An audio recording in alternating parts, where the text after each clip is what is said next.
In this video, I will be debunking a rather lengthy video put forth by flat earthers. The original video is an hour and a half long, so if you want to watch the original, feel free. The link is in the description. I will try to refute many of the key points, but not all. For fair use purposes, I can't play the entire video. It's not that I can't refute all of it, it's that I'm not legally allowed to show the entire video. So before flat earthers start commenting, you didn't refute this part because you can't, yeah, I can. Thank you very much for inviting me to come and speak. Thank you for coming to listen. Quick video. I'm sure you're very well aware of green screen techniques and what we can do with, obviously, on the screen nowadays. It's just a 1 minute just to show you what we can do.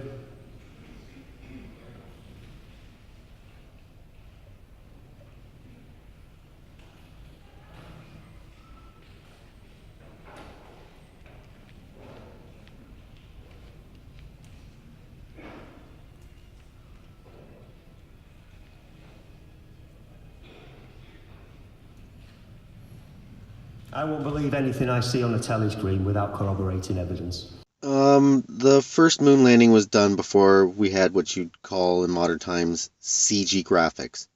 At the time of the Apollo 11 mission, computer graphics were neon line art at best. This was about the same time Pong was a big thing. So all the video of the rocket as it went up into space were not CG.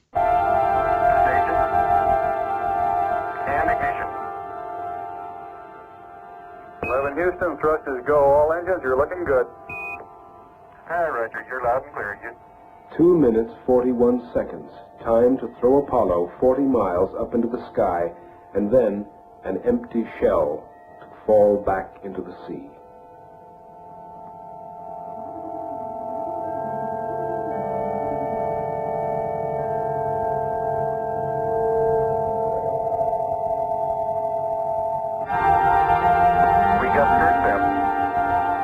Roger, we confirm, curvature. Tower's gone. Roger, tower. Neil Armstrong confirming both the engine skirt separation and the launch escape tower separation. These videos had to have been done without the aid of modern computer graphics.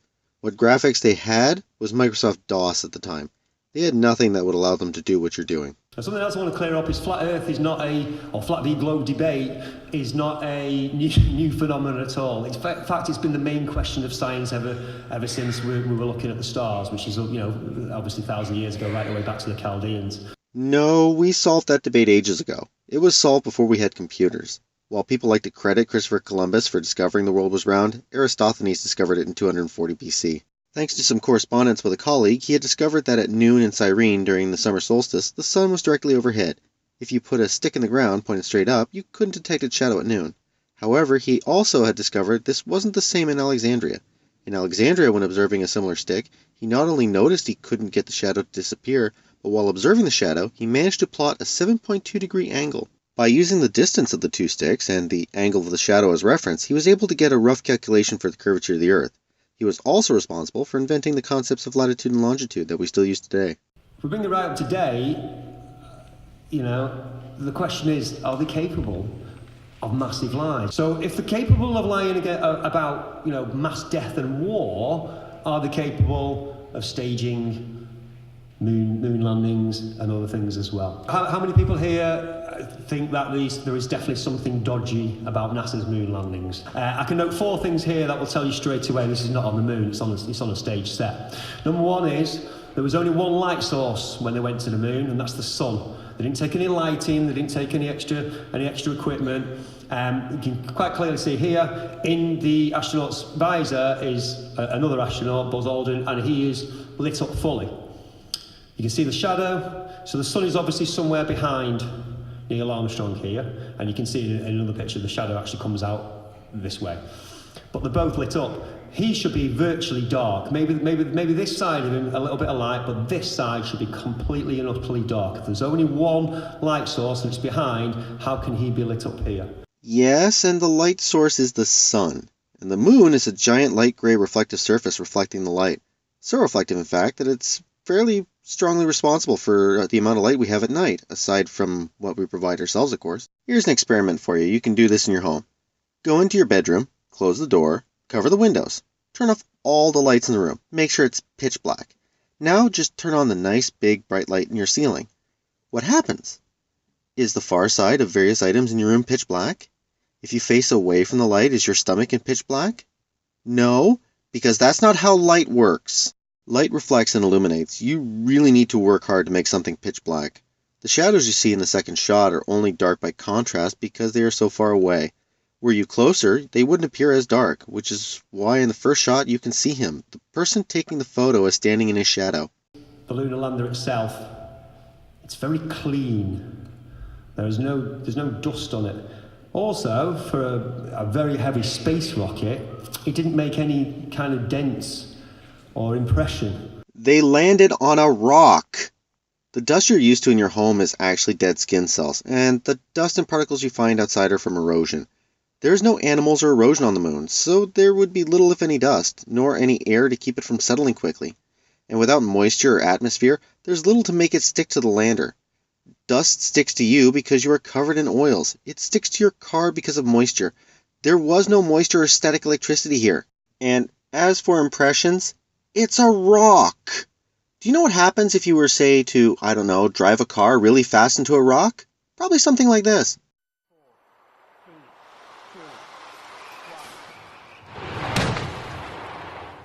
All that metal, all that speed from, say, a rocket, and you hit a boulder and it will not change the boulder much. I know you're used to Earth with all of its wet and pliable soil, but that doesn't exist here. They used a rocket to slow themselves. They hit with little force, otherwise they'd have crushed their landing legs, so of course there's no impressions.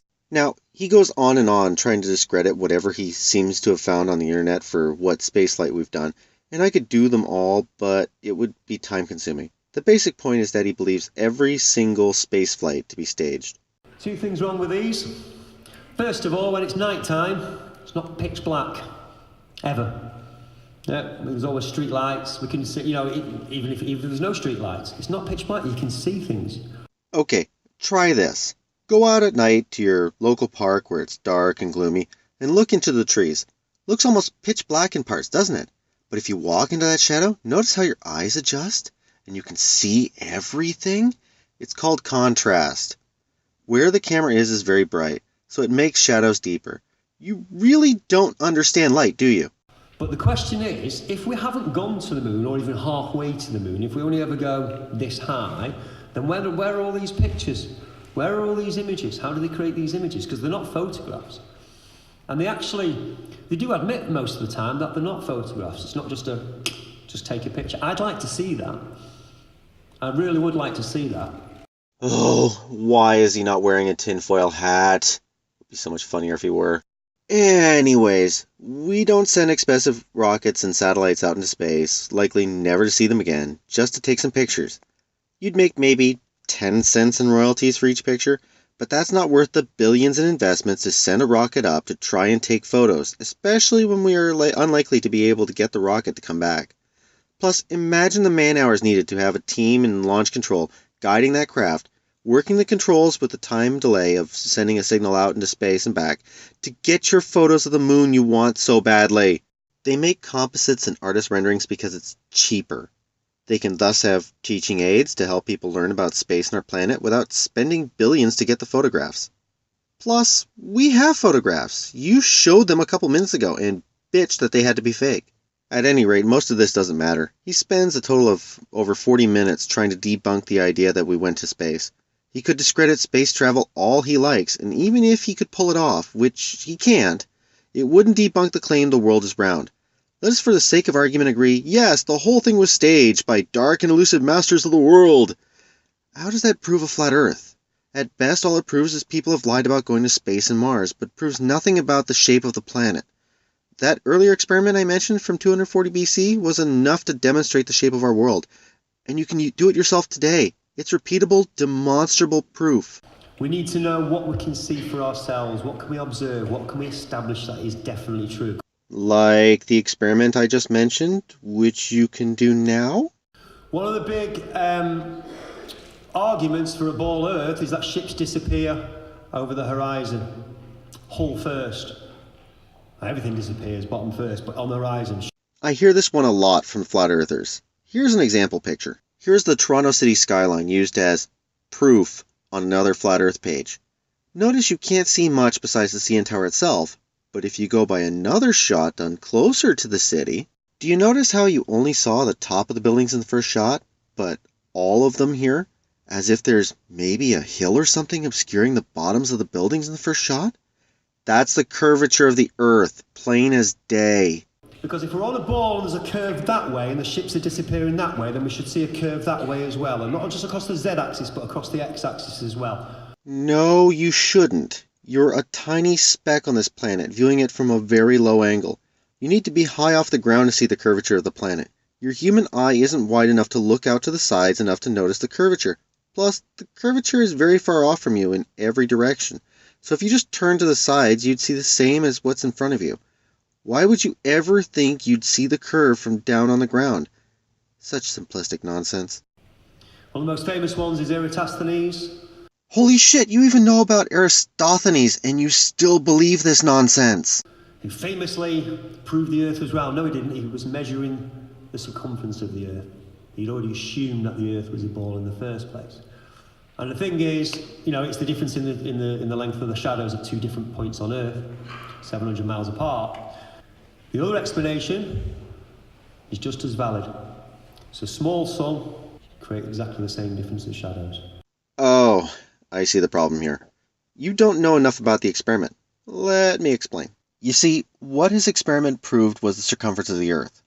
Modern science pegs the radius of the Earth at 3,959 miles, giving us a circumference of 24,875 miles. If you divide that number by 360, the number of degrees in a circle, you get 69.1 miles. If you notice, the latitude and longitude degrees on your globe are spaced 69.1 miles per 1 degree. This means that if you put a post in the ground at noon, where you are right now, and you say moved 1 degree north, and did the same thing, you would get a 1 degree difference in the length of the shadow. And the best part is this is an experiment you can do at home, and it's entirely repeatable and predictable. In your model of a flat plane, assuming the sun is smaller and lower to the ground, the angle of the shadow would be progressively further away, such as in this diagram. And the beauty of it is no matter what height you set the sun at in the flat Earth model, you can't get it to match up with the findings you get if you do the experiment in real life on our globe. The round Earth model makes predictable, repeatable results, something the flat Earth model can't do. Shooting stars. When we see shooting stars, we see them come down. I mean, they can come from the horizon and possibly cross to the other horizon, right? But most of them kind of shoot across down. What they never do is shoot up from the horizon straight up. But if you're on a ball rotating, here in Britain, you should see them come up from everywhere. Come from out, all around you is outer space. So why not shooting stars everywhere? Why don't they ever come up from the horizon? A shooting star isn't a star.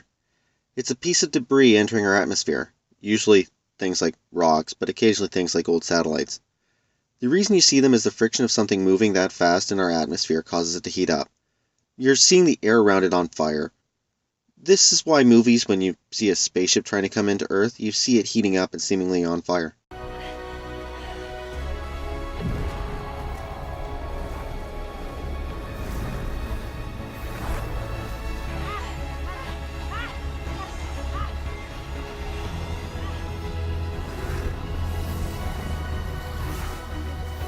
In this scene from the movie Gravity, they show you what happens when things come at the planet.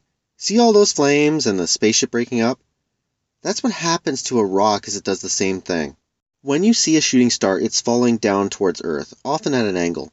For a shooting star to shoot up from the horizon over your head, the rock would have to travel from a distance past the curve of the Earth and also high above the Earth's surface, not only in your direction but also over your head. Also high up and likely really fast. The rocks generally burn up on entry, so they never travel that far. With a round Earth, a shooting star falling towards you would just be a very brief, almost stationary light in the sky as it falls downward towards you. It wouldn't shoot a very far distance at all. He goes on for a few subjects like continental drift, the concept of the rotation of the planet possibly affecting tides, and a bunch of other nonsense. Most of it he provides no data, no claim of why it's wrong. He's just skeptical of it. So while I could explain these subjects, it's easier to make one analogy. Is this really Angelina Jolie's face? Modern science can't tell us how a face could form like that. That must mean that this is a mask. Did I provide evidence? No. Is there a better explanation than a mask? More than likely. Not knowing how something works is not proof that someone's explanation of how it works is wrong. Airplanes would have a great big problem flying, whichever direction, but if they're going from, say, north to south, then again, the rotation is increased. So it should have to take account for that. How do they ever land unless the runways are exactly east-west and they're coming in east-west? How do they ever land? For starters, they don't have to account for the movement of the planet. They have momentum. Everything is already spinning at the same speed. They already have the momentum to keep going with that spin. When you jump, do you shift further to the side as the Earth spins under you? No, because gravity and momentum. And you do realize planes can and do turn, right? Because even with a flat Earth model, they would have to. The other great big clue that we're not on a spinning ball is the way water acts, the way rivers act. Rivers flow downhill, north, south, east, west, they flow downhill. But again, the Nile's 4,000 miles long, and it flows that way, it flows north. It's impossible. Every river in the world flows from, obviously, its source, generally up a mountain, out to the sea. Oh, gravity. Well, if gravity's working, then why does it flow at all? Why doesn't it stick it to the bed?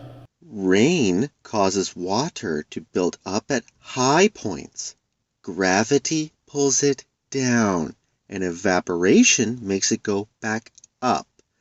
Did no one teach you in school how rain works? The Nile is flowing downhill. It's not going against any curvature or working against gravity. It's working just like we would expect it to. It's not what we experience.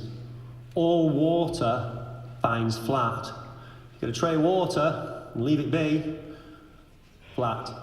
Actually, it's curved, just so slightly you can't see it, because everything is pulled down, and down is relative to where you are on the globe. Water always finds flat. The bottom of it will take the shape of the container, but the surface is flat. So at what point does water start curving into a ball? When gravity pulls it down to the center of a ball? Gravity, you fucking retard! Gravity! Have you ever heard of fucking gravity? Gravity! Gravity! It costs millions and millions and millions to lay cable under the sea. So why do it if we can just send satellites up and it can bounce the signals around the Earth? All these great big antennas, Winter Hill, why do we still need that? Why are Google using drones? Because cables and drones are cheaper and more reliable. A drone costs maybe a few thousand, an antenna likewise. But imagine the expense of building a rocket to put your own personal satellite network into space for your brand of television. GPS is provided by 31 satellites. All of them must be kept track of and adjusted as needed, and replaced if issues arise.